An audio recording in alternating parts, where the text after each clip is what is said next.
Blwyddyn yn ôl y clywodd y plant yma o ysgol Ferwig ger Aberteifi am wersyth y Carcharorion Rhyfel yn Henllan. Ac hynny wedi i'w prifathro John Mirion Jones fod yn sôn am Harry Morgan, y môr-leidyr, yn ymosod ar allor yn y Panama, a dilyn y wers wrth ymweld ag eglwysi'r cylch. Yn naturiol, yr allor a daniodd dychymig y plant oedd yr hen gapel yng Ngwersyll Henllan. Ymysg y draen a'r walien adfeilio, roedd ffresgos o waith un o'r Carcharorion, Mario Ferlito, gyda'r swper ola yn addurno'r to dros yr allor.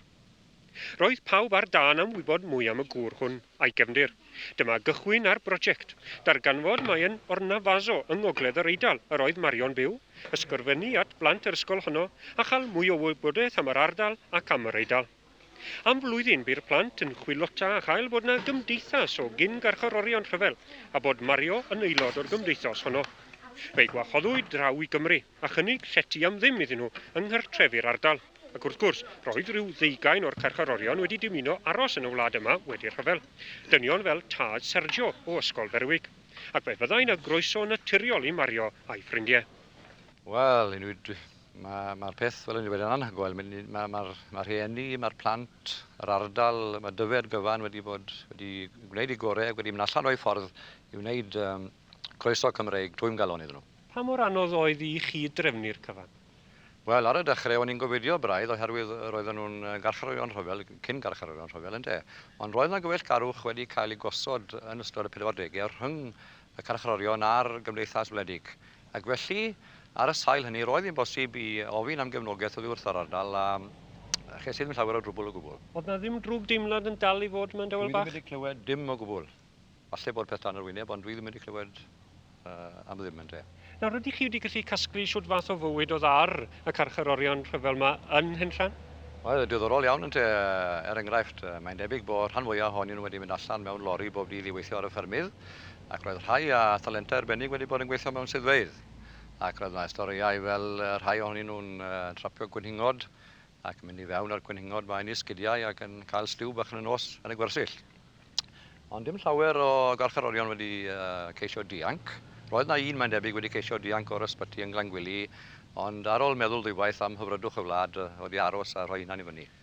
Ac mewn noson lawen, cynger, te parti a rhi o weithgareddau eraill a drefnwyd ar gyfer yr 8 cyn Garcharor a'i gwragedd yr wythnos hon, Mario fu canolbwynt y sylw.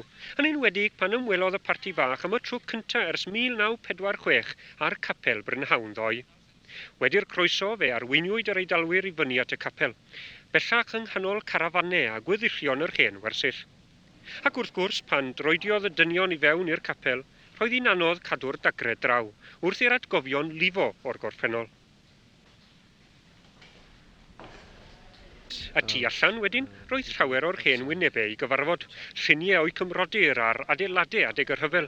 Storiau i'w dweud am yr helyntion y bu pawb ynddyn nhw, ac yr oedd mwy nag un man yn dod nôl ac atgofion o'r 4 blynedd rhwng 1942 a 1946, pan gadwyd 1000 o Carcharorion yn gaeth yma.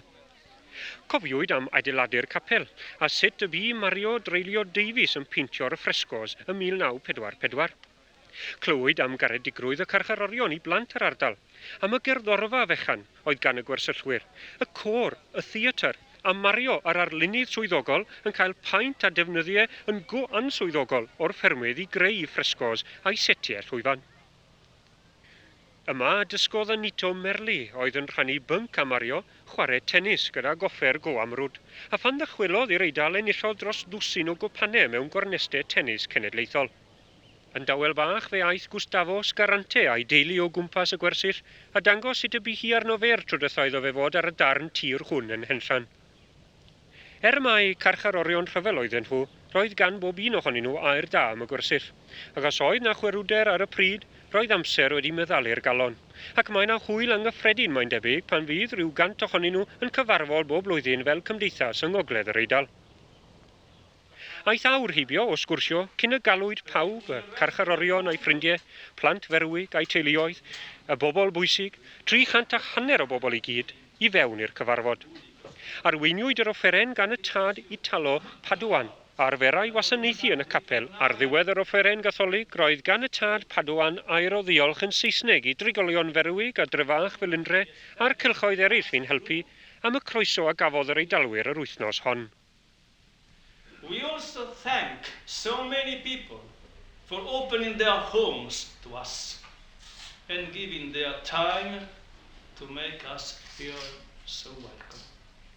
Ac fel arwydd o'r gwerthfawrogiad, gosodwyd torch o flodau wrth draed cof golofn milwrol Aberbanc gerllaw. O dan y dryll roedd y nawr dorch o flodau, yn symbol sut yr oedd hi'n bosib i blant a thrawon a rhieni uno dwy gymdeithas mewn cyfeillgarwch a heddwch. Dyma yn sicr un o wyrthiau 1977.